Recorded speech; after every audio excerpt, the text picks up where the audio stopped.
मिस्र कदीम और पुरअसरार सरजमीन, एक ऐसी हैरत अंगेज जगह जो कि मिस्टीरियस चीजों से भरी हुई है। एक ऐसी जमीन जिसमें सैकड़ों साल पहले रहने वाले लोगों के राज दफन हैं, जहां पर हर हफ्ते आर्कियोलॉजिस्ट कोई ना कोई नई चीज खोज लेते हैं। इस सरजमीन से कुछ ऐसी चीजें भी दरियाफ्त हुई हैं जिन्हें देखकर मौजूदा दौर के साइंसदानों के दिमाग भी चकरा गए हैं, जैसा कि आम इंसानी हाथ से भी बड़ी उंगली जो कि मिस्र से मिली। इसी तरह की बहुत सी पुरअसरार चीजें आज की इस वीडियो में हम आपको दिखाने जा रहे हैं, तो इस वीडियो को लास्ट तक जरूर देखिएगा।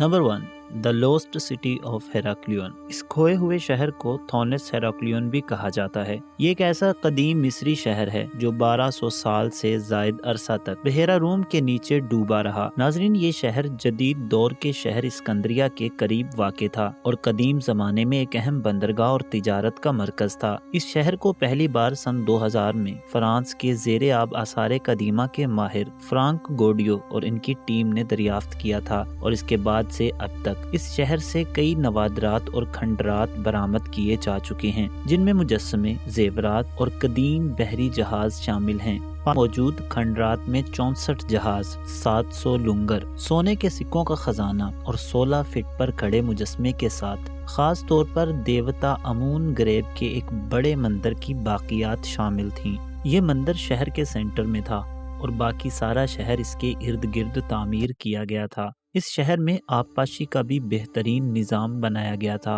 और नहरों के जाल बिछाए गए थे। इसके अलावा इस शहर में छोटी छोटी पनागाहें और मकानात भी थे। ये कभी एक अजीम शहर था। आज इसकी तारीख बहुत बड़ी हद तक मुबहम है और किसी को भी इस बात का यकीन नहीं है कि ये मुकम्मल तौर पर पानी के अंदर कैसे खत्म हुआ। कुछ लोगों का कहना है कि शायद जलजलों की वजह से ये शहर नीचे जमीन में धंस गया, और कुछ लोग साहिल के उतार चढ़ाव को इस शहर के डूबने की वजह करार देते हैं। मिस्र से मिलने वाले इस शहर के बारे में आप क्या कहना चाहते हैं, कमेंट करके जरूर बताएं। Number 2, death masks. दोस्तों, शायद आपने ये नाम पहले कभी सुना हो। अगर नहीं सुना तो चलिए हम आपको बताते हैं। कदीम मिस्र में जब कोई मर जाता था तो उसकी लाश को मम्मी करके महफूज रखा जाता था, जिसका मतलब था कि मरने के बाद रूह वापस इसी शख्स के पास आए। और साथ ही एक मास्क भी तैयार किया जाता था जो कि मरने वाले के मुंह पर चढ़ा दिया जाता था। और कदीम मिस्री लोगों का ख्याल था कि इस मास्क की वजह से इस शख्स की रूह इसे आसानी से पहचान लेगी और इसके पास हिफाजत के साथ वापस आ जाएगी। इन लोगों का ये भी मानना था कि ये मास्क मुर्दा शख्स को मरने के बाद बुरी रूहों से बचाने में मदद देते हैं। इन मास्क को डेथ मास्क कहा जाता है। अगर मुर्दा शख्स कोई अमीर आदमी या हुक्मरान होता था तो उसकी मम्मी शुदा लाश को लकड़ी के खास ताबूत में डाला जाता था, जिसे सार्कोफिग्स कहा जाता है। ये इंतहाई रोशन पेंट, सोने और जवाहरात से मुज़य्यन होता था। अमीर तरीन और अहम तरीन मिस्रियों के लिए डेथ मास्क सोने से बनाया जाता था। जैसा कि आप इस वीडियो में देख सकते हैं कि मिस्र में ये डेथ मास्क रिसेंटली डिस्कवर हुए हैं। इन मास्क को साइंसदानों ने एलियन डेथ मास्क का नाम दिया है। लेकिन साइंसदानों ने ये नाम इसे क्यों दिया? क्या साइंसदानों के मुताबिक एलियन कदीम मिस्रियों के साथ रह चुके हैं? आपको क्या लगता है, कमेंट करके जरूर बताएं। Number 3, golden pieces discovered from a child mummy. 2019 में मिस्र के शहर कायरो से एक ऐसा ताबूत मिला जिसमें 3 मम्मियां महफूज की गई थी। ये मम्मियां एलासासिफ नामी मकबरे से मिली थी। मिस्र की वजारत आसारे कदीमा ने इन मम्मियों में मौजूद सीक्रेट्स को जानने के लिए इन पर स्टडी करने का हुक्म दिया। इब्तदाई सीटी स्कैन से पता चला कि ये 3 लाशें, एक आदमी, एक औरत और उनके बच्चे की हैं। इन सबको बड़े अच्छे तरीके से महफूज किया गया था और वो अच्छी हालत में मौजूद थे। आदमी और औरत की मम्मी में कोई कीमती चीज नहीं थी, जबकि बच्चे की मम्मी में सोने के 2 टुकड़े मौजूद थे। अब ये सोने के 2 टुकड़े इस बच्चे के साथ क्या कर रहे थे और क्यों रखे गए, आज तक किसी को पता नहीं चल सका।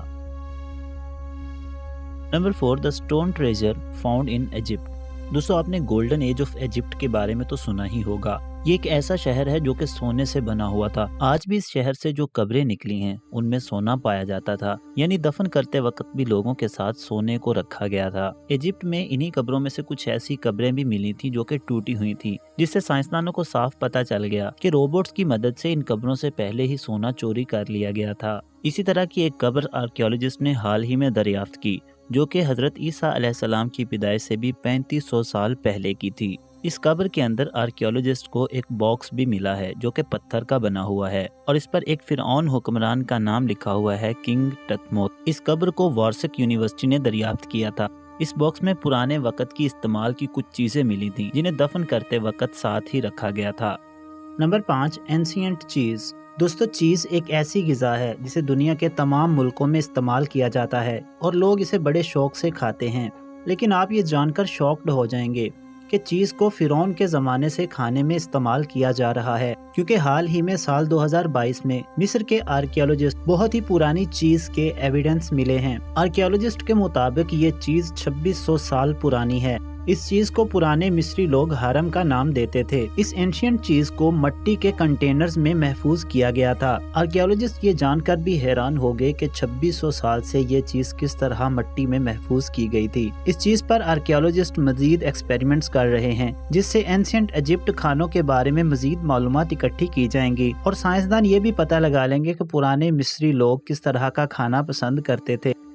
Number 6, unearthed tomb of royal priest. वैसे तो आर्कियोलॉजिस्ट ने मिस्र में बहुत सारे मकबरे खोजे हैं, लेकिन ये मकबरा उन तमाम से अलग था। अलग इसलिए था क्योंकि माहिरीन आसार कदीमा के मुताबिक बाकी मकबरों से कुछ चीजें चोरी कर ली गई थीं, लेकिन इस मकबरे को किसी ने हाथ तक नहीं लगाया था। आपको ये जानकर हैरानी होगी कि ये मकबरा 4400 साल पुराना था। इस मकबरे में मिस्र के एक शाही पादरी और इसके खानदान की अच्छी तरह से महफूज की गई लाशें मौजूद थीं। ये मकबरा काहिरा के जनूब में वाक़ शहर सकारा और कदीम मिस्र के एक वसी कब्रिस्तान में दरियाफ्त किया गया था। मिस्र के आसार कदीमा के वजीर खालिद अल अनानी के मुताबिक ये दरियाफ्त कदीम मिस्र के 5वें खानदान के तीसरे बादशाह नेफर क्रेकाकाई के दौरे हुकूमत से हुई है। खालिद अल अनानी के मुताबिक 5वें खानदान ने तकरीबन 200 सदियों से भी कम अरसे तक हुकूमत की थी, जो कि 2500 कबल मसीह से लेकर 2350 कबल मसीह तक है। ये मकबरा तकरीबन 9 फुट लंबा और 32 फुट चौड़ा है। दीवारों को रंगीन पेंटिंग्स और फिरौनों के मुजस्समों से सजाया गया है, जबकि कब्र में दफन पादरी और इसके खानदान के मुजस्समे भी रखे गए हैं। कब्र में मजमूई तौर पर 45 मुजस्समे थे। Number 7, Buhen an Egyptian fortress in Nubia. Buhen एक बहुत बड़ा किला था जो नूबिया में नील के मगरबी किनारे पर वाक़ था। ये किला सेनोवस्ट्रेट 1 और सेनोवस्ट्रेट 3 के दौर में बनाया गया था। ये दोनों फिरौनी हुक्मरान थे जिनका ताल्लुक फिरौनी हुक्मरानों के 12वें खानदान से। इन दोनों फिरौनों को बाद में इस जगह पर एक मंदिर में देवता हुक्मरानों के तौर पर पूजा गया। ये किला एक वसीओ अरीज कदीम बादशाही बस्ती के जुनूब में बनाया गया था, जहाँ से तांबे की धात को शुमाल की तरफ मिस्र ले जाया जाता था। ये किला आज से 3800 साल पहले बनाया गया था और अपने अंदर आबाद कई बस्तियों को ये प्रोटेक्ट करता था। आज के दौर में ये किला पानी में डूब चुका है, इसलिए इसकी मौजूदगी के फिजिकल एविडेंसेस मिलना बहुत मुश्किल है। Number 8, letter home. दोस्तों, ये बात तो हम सब जानते ही हैं कि वक्त बदलने के साथ साथ इंसान ने खुद को बहुत बदल लिया है। जहां पहले एक जगह से दूसरी जगह जाने के लिए कई दिन लगते थे, वहीं अब हजारों किलोमीटर का सफर भी घंटों में तय हो जाता है। लेकिन अगर कुछ नहीं बदला तो एक आर्मी सोल्जर की हालत नहीं बदली। पहले भी आर्मी सोल्जर्स अपनी फैमिली से दूर रहा करते थे और आज के दौर के आर्मी जवान भी अपनी फैमिली से दूर गम में रहते हैं। एक ऐसे ही फौजी की गमनाक और दर्दनाक हालत को बयान करता हुआ एक लेटर 1899 ईस्वी में मिस्र से दरियाफ्त हुआ। दोस्तों, ये लेटर आज से तकरीबन 1800 साल पहले मिस्र के एक सोल्जर ने लिखा था जो कि रोमन के लिए आज के हंगरी में जंग लड़ रहा था। इस इमोशनल लेटर में फौजी अपने घर वालों को लिखता है कि मैंने आप लोगों को कई बार खत लिखे, लेकिन आपका कोई भी जवाब मुझे मौसूल नहीं हुआ। साथ ही सोल्जर अपने घर वालों को अपने कठिन हालात के बारे में भी बताता है कि वो किस तरह से जिंदगी गुजार रहा है। वैसे उस फौजी के जज्बात को बयान तो नहीं किया जा सकता, लेकिन मिस्र की आसार कदीमा की वजारत इस खत को महफूज करने की कोशिश में लगी हुई है। Number 9, khopesh sword. दोस्तों, खोपेश नामी तलवार कदीम मिस्रियों के जरिए इस्तेमाल होने वाला एक मशहूर हथियार है। ये एक फौरी तौर पर पहचानी जाने वाली तलवार है क्योंकि इसकी ब्लेड एक मज़हका खेज लेकिन मखसूस शक्ल रखती है। ये पहले सीधा शुरू होती है और फिर थोड़ा सा सवालिया निशान की तरह बाहर की तरफ मुड़ जाती है। कहा जाता है कि मिस्रियों ने इसी तलवार की मदद से अपनी हुकूमत को इस्टेब्लिश किया था। اس تلوار کی سب سے خاص بات یہ تھی کہ یہ دشمن کے ہاتھ کو ڈھال میں پھنسا کر اسے نہتہ کر دیتی تھی، اور خوپیش تلوار رکھنے والا آسانی سے دشمن کا مقابلہ کر کے اسے چت کر دیتا تھا۔ خوپیش کا مصر سے گہرا تعلق ہے، لیکن اس کی ابتدا وہاں سے نہیں ہوئی۔ خوپیش کی ابتدائی شکلیں میسوپوٹیمیا میں دوسری صدی قبل مسیح کے آغاز میں ایجاد ہوئیں، لیکن اس ہتھیار کا سب سے زیادہ فائدہ مصریوں نے ہی اٹھایا ہے۔ تو دوستو، یہ تھیں کچھ شاکنگ ڈسکوریز جو کہ آرکیالوجسٹ کو مصر سے ملیں۔ آپ کو یہ ویڈیو کیسی لگی ہمیں کامنٹ کر کے ضرور بتائیں۔ ویڈیو کو لائک کر کے چینل کو سبسکرائب ضرور کریں تاکہ اس طرح کی مزید ویڈیوز آپ روزانہ دیکھ سکیں۔